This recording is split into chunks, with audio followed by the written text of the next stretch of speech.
You are listening to The Investor Way with Sam Ball and Jonathan McEwen. If you enjoy the show, please subscribe and follow us on Twitter at TIWTweets.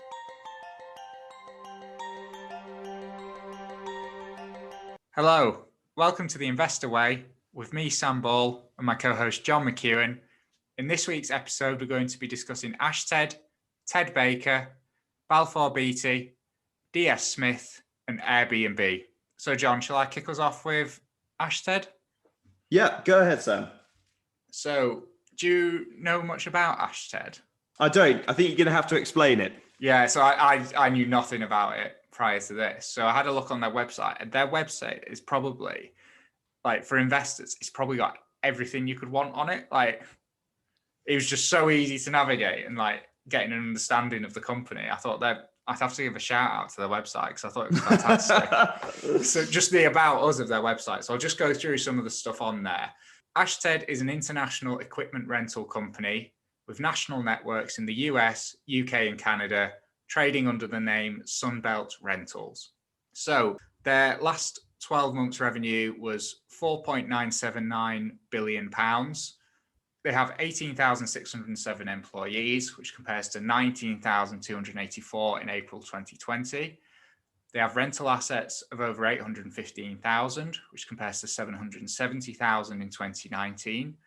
And they have 745,000 customers, which is up from 710,000 in 2019. They rent a full range of construction and industrial equipment across a wide variety of applications to a diverse customer base. And they are trading in the US, UK, and Canada. So the US business is the largest proportion of the overall group. So Sunbelt Rentals in the US is the second largest equipment rental company in North America with 840 stores in 46 states. And it makes up for 86% of group revenue, which for the last 12 months was $5.349 billion.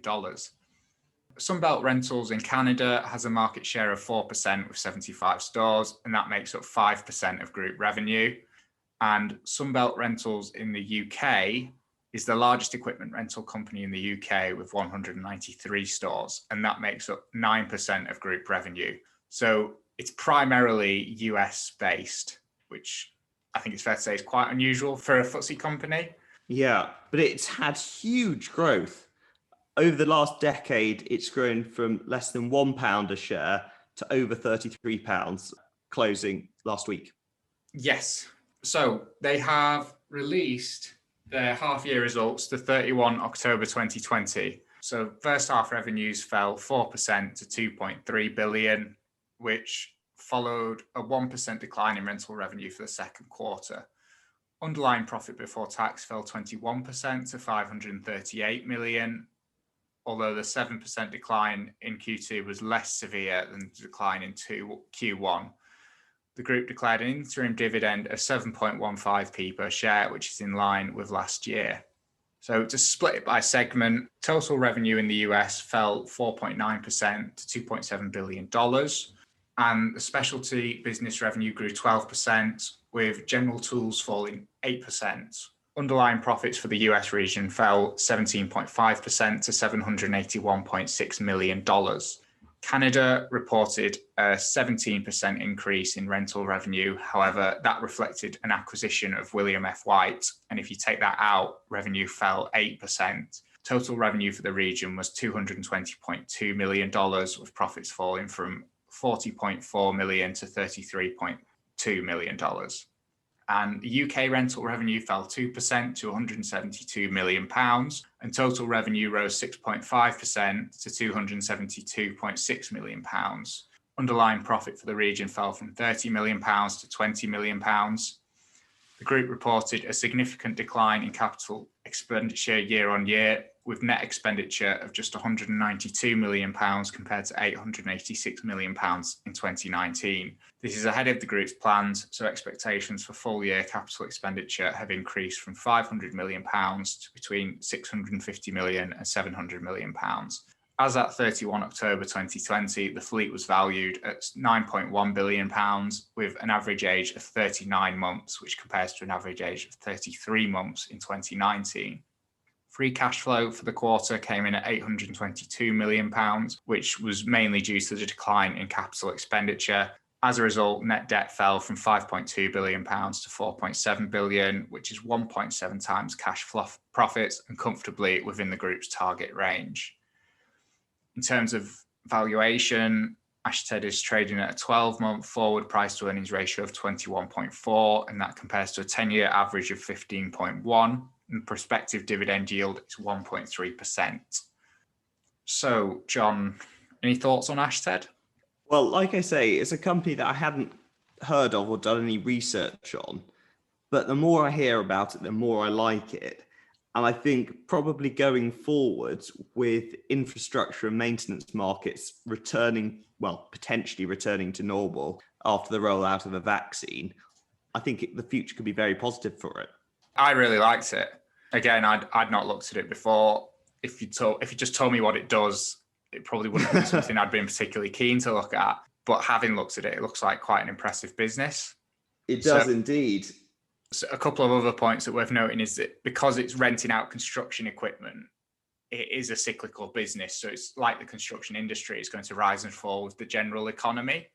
All its shops are now open, and most of them actually remained open during lockdown because they were classed as an essential business. They've scrapped their share buyback program, but they've decided to maintain the dividend. Overall market cap's 14.83 billion, which, as mentioned, puts it at a 12-month forward price to earnings ratio of 21.4. If we look at it on a historic basis, so if we say that 2020 has probably been a bit of a one-off, if we look at it on the basis of historic earnings, which are in 2019 were 166.1p, that puts it at a normalized PE of just under 20, which isn't cheap, but the growth has been impressive so far. So from 2016 to 2020, earnings per share actually doubled from 81p to 162p, and revenue pretty much doubled as well. So it is a growing business, and it seems to be a well-run business. And also it's a business that is primarily in America rather than the UK. So yeah, I quite liked it. Yeah, no, very much. And I mean, you're comparing it with the growth that the FTSE 100's delivered over the last 10 years, which is about 15%. It's absolutely smashed that. Yeah. On the valuation, I think it could easily be justified. Yeah. Like you mentioned earlier with the share price, I mean, over the last 10 years, it's basically exponential, if you look at it. So what you'd like to hear? Exactly. Over the last 5 years, it's probably up about 3x. Over the last 3 years, it's up about 50%. And over the last year, it's up to 42%. I mean, it's certainly not cheap, but it does look like a quality business. And that's what we like. Exactly. And it's not one that I necessarily would have expected to be a quality business. No, that would have been my own preconception going in. So is it something you'd be interested in, John? It's something that's going on the watch list, and I'll have to have a proper read through on their website. It sounds like you had a good time on there. Oh, the website's fantastic. It's just like normally it's quite hard to find what you need, and you end up getting it from sources other than the company's own website, or at least that's my experience. Whereas Ashtead, I think one of the companies like that, Ocado, that was exactly, difficult to understand from their website. But with Ashtead, I didn't feel like I needed to leave the website. Everything I wanted was on there. I don't think it's going on my watch list, but I'd definitely be revisiting it in a future episode or in the next quarter. And I could see it going on the watch list if I carry on liking it as much as I am. Yeah, absolutely. What do we have next? We have a business that's not performing quite as well in recent years as Ashtead. Okay. Do you want to tell us about Ted Baker? Okay, so yeah, Ted Baker, it's been a torrid few years for them. I think their old chief executive, Ray Kelvin, he'd be the founder from when the business started in Glasgow in the 1980s, but then left after the Hudgate scandal a couple of years back. And then they had, Can you tell us what the Hudgate scandal? I think less said about it, the better. I don't want to get into trouble, but that has created sort of image problems for the brand. And then there were sort of accounting irregularities shortly after that. And then Rachel Osborne, the current chief executive, came in to sort of try and turn the business around. So in terms of their trading update, the half-year results, the shares were down 12.5% on the day, which says a lot. So they'd been hit badly by the lockdown and they've fallen to an interim loss of 86.4 million and warned that a no deal may bring further pain. And we're talking now on Sunday the 13th. Difficult to know how Brexit is going, but as we speak, the government have said that it's likely to be at least 80% chance of no deal. So the further pain that she mentions may well come. They also revealed that they'd made 953 redundancies, which equates to roughly 28% of Ted Baker's workforce as part of the cost-cutting drive. Revenues had plunged 46% to 169.5 million in the 28 weeks to the 8th of August, which was largely blamed on the ongoing COVID restrictions on trading globally. And that had widened the pre-tax loss compared with a loss of 23 million for the same period last year. It was partially offset by the 69% fall of store sales, physical store sales, was partially offset by a 42% growth in online sales, which brought in 74.2 million. Overall, though, that clearly wasn't enough. And going forward, the group has warned that there's a material risk to the future profit if the UK is not successful in signing a new trade agreement with the EU and other markets in which they operate. And they said that in a worst case scenario, it could take a 16.1 million hit to annual profits, but was seeking to mitigate this through the sourcing of new warehouses to minimize customs duties. At present, TED only has a warehouse in Britain, but most of the suppliers, or many of its suppliers, I should say, are in Europe. So inevitably, they're going to have to pay duty on all of the goods coming into the UK that they're not selling to UK customers. That said, most of the products they do sell are to UK customers. They said that they're going to address this also by price increases. So it'll be a real test to see how strong the brand is. But yeah, overall, grim reading. What do you think of Ted Baker as a company, Sam? Going into this, my view was I probably wouldn't touch it after the accounting scandal. So it misvalued inventory, basically. It had to have a huge write-off fairly recently. And I think once you can't trust the numbers, nothing else really matters, or at least I don't feel it does. But anyway, looking at the statement, one thing that really stood out to me was that they sold the ugly brown building, which their HQ, and they issued 105 million pounds of new shares. So that meant they went from net debt of 127 million in 2019 to net cash of 60.8 million at 8 August. But I just think if you look at the size of the losses and the fact they're expected to continue, that cash is going to run out. I don't really see a scenario where it doesn't. So I don't know. I just think they're probably either going to go bust or they're going to have to issue even more shares and dilute the shareholders further. Yeah. Because even Rachel Osborne, when she was talking about the turnaround, she's still expecting, what was it, like 20 million pounds next year for the loss. That's right. So, I mean, I don't know how optimistic that is. It could be even worse, because I was reading that a lot of what they sell is what's known as occasion wear. And if people aren't going out still, that loss could be even bigger. So you could be in a position where they've maybe got 2 or 3 years of cash before they run out. And that's assuming everything goes to plan, which it might not do and hasn't so far. No, that's right. And it doesn't have the same, it's sort of high-end high street, but it doesn't have the same branding power as, say, Burberry, which we discussed a couple of weeks ago. Well, as a brand, I do like it, but as a company, it looks pretty bad. But if you're getting price increases, how much more are you willing to pay for Ted Baker? Well, yeah. For their products? Having said I like it, I don't really buy any of it. So I don't know how much of an impact that'll make. Yeah. But yeah, so as well, do you want to go over the valuation as well? Yeah, so at the moment, the price to earnings Well, there won't be any. Sorry, at the moment, the price to sales ratio is 0.5 compared with a 10-year average of 1.4.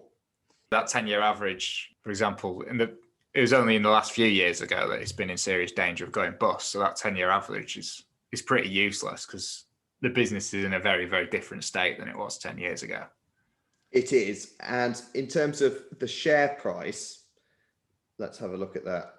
It's not a pretty graph. So in the last 5 years, it's down over 96%. It's better over the last 10 years. It's only down 82%. But no, it's not a pretty graph. You're right. The thing is, as well, market cap is currently about 200 million or so. It was over like 3 billion at one point, wasn't it? Or something. Yeah. It was a bit of a darling, wasn't it? A lot of people were quite big on it. It was. But it shows how quickly it can fall. Although I don't want to say cheap compared to historical levels, but there's a realistic prospect of it going all the way to zero. And I think that's why it is so low compared to historic levels. Just they could run out of cash. And we have seen a number of UK high street businesses going that way too. And big household brands like Laura Ashtead has gone, Debenhams has gone, and Ted is struggling. So I think I know the answer to this, but is it going to be going on your watch list? It's not, although I may buy a few Christmas gifts from Ted. I'd like, if they had a clearance sale or they went into administration, I'd be going along. What about you? No, but it's been an interesting story to follow, so I'm sure we'll continue to follow it. Mike Ashley might be interested. I bet he would, actually. It's on the high street, and that seems to be his only criteria, isn't it? He'll be selling it in Sports Direct soon. It's like a vulture circling it. So what's the next company that we've got to discuss, Sam? The next company is Balfour Beattie. Do you know much about Balfour Beattie, John? I've watched a recruitment video on YouTube for Balfour Beattie and their Manchester Technical Campus. But do you want to tell us more, Sam? I didn't realise you were planning a change of career. Well, it was quite inspiring, actually. More inspiring than medicine. I feel the argument could be made. She was a strong recruiting personality. Maybe she's listening. We'll get her on the show. Right, so Balfour Beattie, for anyone who doesn't know, they're a leading international infrastructure group. They finance, develop, build and maintain innovative and efficient infrastructure that underpins daily life, supports communities and enables economic growth. Their main geographies are the US, UK and Hong Kong, with 26,000 employees worldwide. Their customers include government departments and agencies, regulated utilities and private sector organisations. They report the business in 3 segments, which is infrastructure investments, construction services and support services. So they have released a Q3 trading update. And in the update, they've announced that the HS2 project means that their year-end order book is expected to be around £17 billion compared to £14.3 billion last year. And despite delays from COVID-19, they've continued to win new infrastructure projects across all their geographies. Their average monthly net cash is running ahead of forecast and is now expected to be around £500 million. And they have access to £375 million in undrawn credit and no debt repayments until 2023. Looking further ahead, they expect to report a normalised operating profit in 2021, which will be broadly in line with 2019. When market conditions become more favourable, they've said they'll recommence their plans to sell off part of their infrastructure investments portfolio in 2021. They expect their full year revenue to be in line with 2019, which would be £8.4 billion. All of their sites are now open and their full year results are expected to be in line with previous expectations. They've decided to reinstate dividends. They intend to pay a final dividend at the end of the financial year and start a £50 million buyback programme in 2021. They've had a few issues in recent years where their margins have been below the industry standard. So the CEO, Lee Quinn, has started to improve those and the order book as well. But the standard margins in the construction sector, an operating profit margin of 3% would be considered good in the UK and 2% would be considered good in the US. So analysts are expecting the operating margins to be at about the 2% mark for 2021 to 22 after recovering from 0.5% this year. So operating margins are improving, but I mean, that's very tight.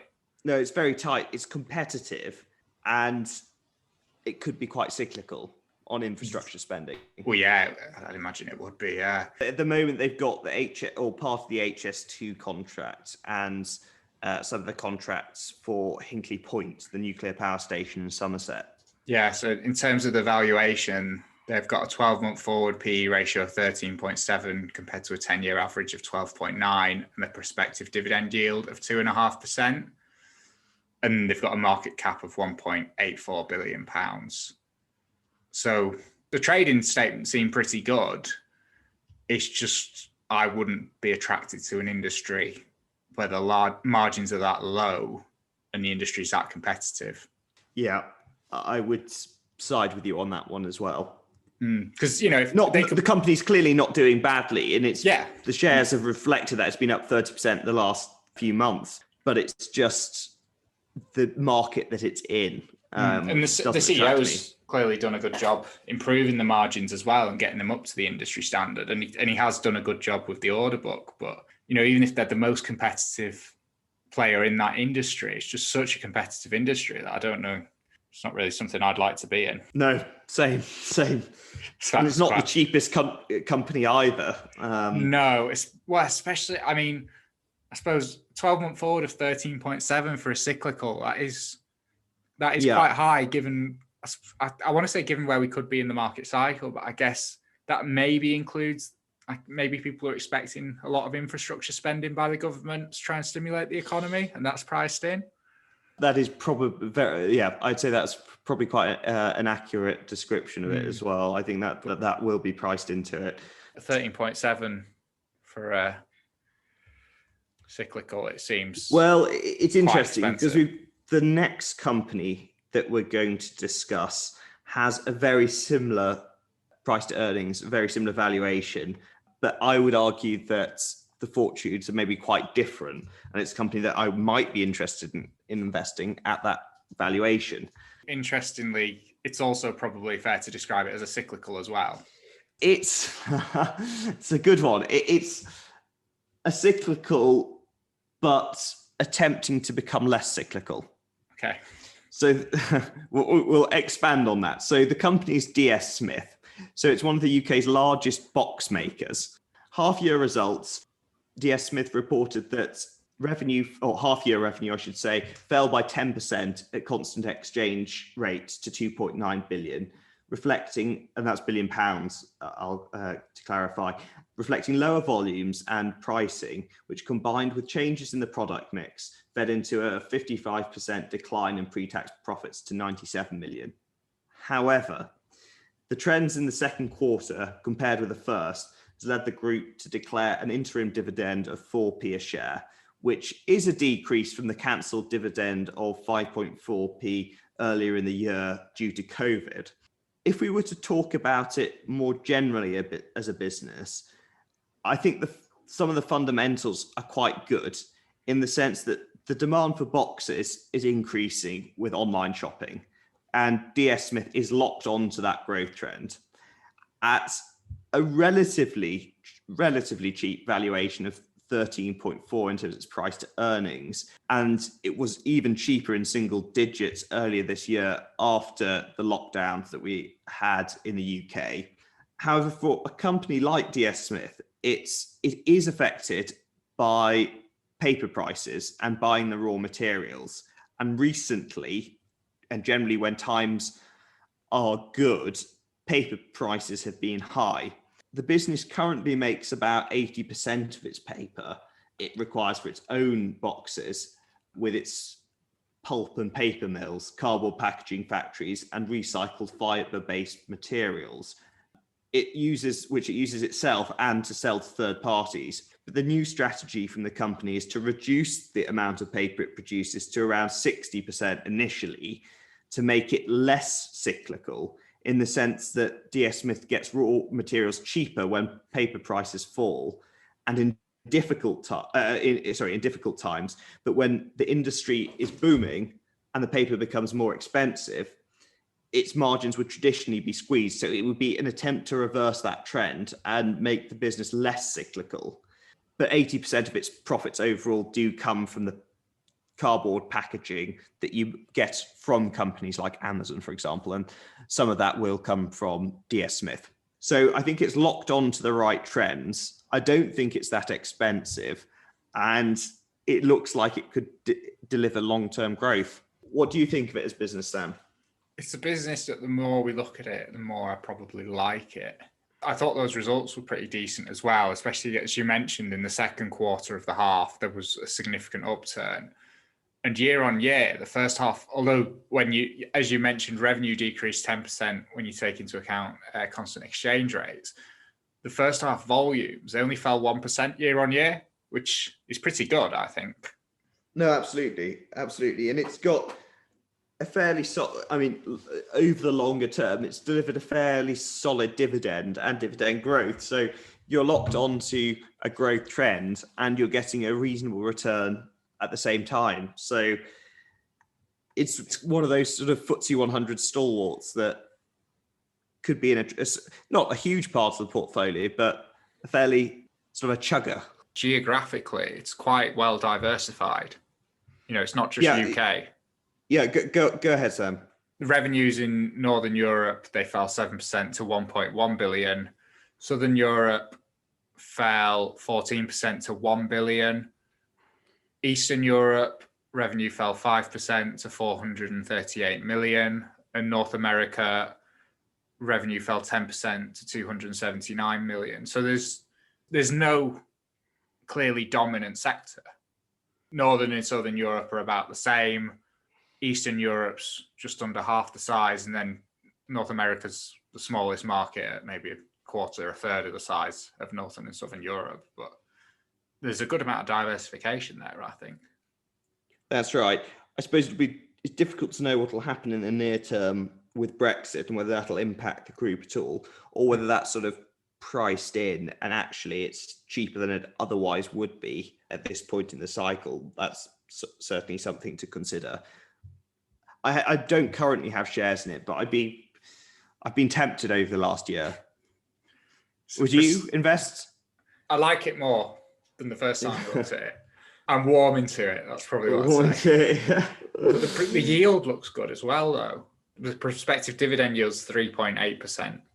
That's right. And with the growth trends and that dividend, it becomes more appealing, I think. So would you say that given the growth, given the trends it's got going for it, you think it's justified PE ratio trading above historic levels? I'd say so, yeah. I do think so. At a similar valuation, I think I'd be much more attracted to DS Smith than Balfour Beattie. I would agree with that. I think DS Smith looks the more attractive business. And like you say, I don't think that's through any fault of Balfour Beattie, except the industry it's in. The industry it's in, absolutely. Right. So our US company, Airbnb. I assume you're familiar with Airbnb, John? I've stayed with Airbnb multiple times, Sam. So as a consumer, I'm very familiar with it. But as a business, I saw it IPO'd this week. Yes, that is the big news. For anyone who doesn't know, Airbnb is it's the platform for basically staying in other people's houses. It's an alternative to hotels, isn't it? Although I think most people are probably familiar with Airbnb. So, well, as of this week, it has a bigger market cap than Hilton. Not just Hilton, it's got a bigger market cap than Marriott, Hilton, and Hyatt combined. Understated it there. Yeah, so they trade at a combined market cap of $80 billion. And Airbnb is currently trading at a market cap of 82.98 billion. I think it went over 100 billion at one point on the day of the IPO. But yeah, so very big. Very big. Bigger than all its rivals combined. And that was up 112% on the IPO. Yeah, the day of the IPO. So the day of the IPO. I can't imagine Airbnb are too pleased with the bankers. They left quite a lot of money on the table. Based on that, they could have raised double the amount and issued the same number of shares. Yeah, no, that is right. So who was the investment bank?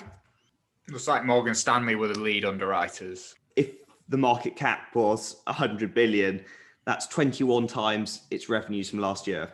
And the main news is the IPO, but what I wanted to do was before companies IPO in the US, they have to release what's called an S1 statement. So that's where they basically have to try and sell the business to investors and just give you a clear idea of what you're investing in. So I just wanted to drill down into that because on the, as you've mentioned, it's 21 times revenues, but on the surface, it would have been a business that I'd been quite interested in just because of the type of platform it is, the scale of it. I think it's a business where it's obviously it's the market leader in what is a growing industry. It's the type of business that I'd be typically quite attracted to. I don't know what your thoughts are on it. We'll get into valuation later, but yeah, no, absolutely. It's scalable and it doesn't require a huge amount of investment for them to make exceptional profits, really. I don't know whether we're going to go on to the corporate governance of it at all, but it was quite similar to Snapchat that IPO'd a few years ago, and the founders control 99% of the votes, which probably isn't the best for governance issues, really. If the three founders have all of the votes despite not holding a majority of the shares. That is a risk that you'd know going into it, isn't it? If you don't like it, you've only got one option. Yeah, well, that's it. That is true. But it seems to be an increasing trend. Yeah, I think it does, yeah. It's certainly not uncommon now. Whereas I think when Snap did it, it was a bit more of a talking point. Yeah, whereas Airbnb do it, and it's, yeah. Quite a few companies have done that now, and it's just sort of accepted. If they've got a visionary CEO that's grown the company from nothing, I think it's becoming more and more normal, especially for the US tech companies, that they just have all the voting power. Yeah. So I'm not saying that's a good thing, but it's becoming very normal. different from Steve Jobs leading Apple back in the day. Definitely. Yeah. But anyway, sorry, Sam, what were you going to say? So for 9 months ended September 2020, they had revenue of 2.5 billion. However, if you look at the same 9 months of 2019, that's down from just under 3.7 billion. So that's quite a significant decline. Obviously, you'd say no one's really traveling at the minute, so it's very much to be expected. So I think it's fair to give them a pass for the 2020 numbers. I don't know if you'd agree with that. Completely. Yeah, they give the figures for 2017, 2018, and 2019, and I think that's really what we should be focusing on. But 2017 revenue was 2.5 billion. That increased by 42% to 3.6 billion in 2018. And then it increased by 31% to 4.8 billion in 2019. For me, I don't want to use the word concern, but it's certainly not great that there's a clear deceleration in revenue growth, even when you take out 2020. I don't think it's necessarily a huge problem, but it would impact the valuation that I'd be willing to pay if revenue growth was clearly slowing. Yeah, and it does feel like you don't know how much more Airbnb you can have. Certainly everywhere I've been on holiday, you've got huge amounts of Airbnb, and everyone you meet is also using Airbnb. So whether you've got to saturation points, I'm not sure what the figures are, but certainly if you let out your apartment with Airbnb, you do pay, would it be 20% that you pay to Airbnb? So it looks like the fee's typically 14 to 16%. So I suppose there probably is room to raise it a bit more. I'm sure they exist, but I couldn't name an alternative. And I think it is basically a monopoly, really. I know it's got hotels for competition, but if it raised those fees to like 25 or 33%, I think people would be unhappy. But if they were slowly raised over a number of years, would people pay it? I don't think they'd have a choice. So I guess you have that option. But yeah, the other issue is, although they are taking business from traditional hotels, it's a new market, and it's difficult to say how big it's going to get. I think the only thing you can really rely on is those growth figures. And if they're slowing, then it is a concern. Absolutely. Especially if it's a very expensive valuation. Exactly. That's right. So I think in terms of the gross margin, because it's not profitable at the minute because it's still growing. And that's not really a concern because it's pumping so much back into sales and marketing and also into product development. And those are things where once it's reached a certain scale, I don't think Airbnb is going to have to continue developing the product as much in the future. Unless, like, you know, it's at the point where it's probably got like 90% of its functionality. No, I would completely agree with that. They don't need to be bringing out new features. So product development really isn't concerning because that's quite significant. That's historically been about, I'd say about 25% of revenue. Sure. And that's something I would expect to come down at some point. Sales and marketing, that's also been quite high. So that's where the profits are going. And again, sales and marketing, you'd expect once they reach a certain scale, that's going to start to come down. So the losses don't really concern me at all. The gross profit margin, it's hovered around 75%, which is quite impressive. And I do, as I've just mentioned, I think those operating profits will be quite low in the long term. So really, it comes down to valuation, really. So it's hard to say what I'd pay for it because I suppose 2018 to 2019, it grew by 31.6%. If I felt like that 31.6% was likely to be sustained, I'd obviously pay a higher amount than if I thought it was going to continue to decelerate. A couple of other facts that are quite interesting. This is from Jason Moser on Twitter, who's one of the analysts at the Motley Fool, who's definitely worth following, by the way. But he said about 91% of all traffic to Airbnb comes from direct/unpaid channels. And in 2019, 69% of revenue was generated by stays from repeat guests. Customer acquisition costs are low and there's high repeat business, which can be very powerful for investors over time. It's definitely something I'd have been interested in, but at a price to sales of 21 for revenue growth of 31%, which is decelerating, price is probably the nicest term I can use for it. Yeah, it's one that I would watch and see what the next year or two brings. Mm-hmm. So Airbnb, it closed on Friday at $139.25 a share. They sold those shares at $58 a share. So that would have put it at a valuation of about 40 billion, maybe even just under, maybe about 35 billion. I mean, that's a valuation that I would have been much more interested in. Yeah. Really, either the business would need to double in size or the share price would probably need to be cut in half for it to get to a level where I'd be interested in having another look. Yeah. But so at that point, we'll bring it back to the podcast. Or be proved completely wrong. If it grows into the valuation, then that's fair enough. But when so many of the returns have been brought forward, which is what seems to have happened, you would expect lower growth going forwards. Because at some point it needs to justify that $80 billion valuation. And I don't think it does at the minute. But yeah, it's interesting. There's another, I don't know if you'd have seen, but there was another US company that IPO'd last week called DoorDash. And it's basically like just food delivery. And that doubled on the opening day. It's quite an interesting reflection of the current market conditions. And there's another US IPO called Roblox, which I won't go into, but it does sound like quite an interesting business. But that was meant to be coming out fairly soon. And on the back of this, they've announced they're delaying their IPO until 2021 because they want to do a direct listing. And the reason for that is because they've seen the investment bankers are leaving so much money on the table that they figured we may as well just do it ourselves and get the maximum amount that we can and not pay the fees. Yeah, it's an interesting one. And there's a UK company that does allow small investors rather than just institutions to invest at IPOs called Primary Bid, which could be a company that we'd discuss itself and what it allows you to do in future weeks. Be quite an interesting one, I think. No, it would actually, yeah. It's not something I've ever really participated in apart from Snapchat, which I bought on the market on the opening day. I've never participated in an IPO until it's gone on the market. But that is what Primary Bids allows. Yeah, that is small. Yeah, something I'd be interested, especially when, if you are lucky enough to get an allocation for the IPO, you just double your money in a day. That's what it seems to be. Seems to be. Compound at that rate for a year. Right. Well, on that note, I think that's everything for this week.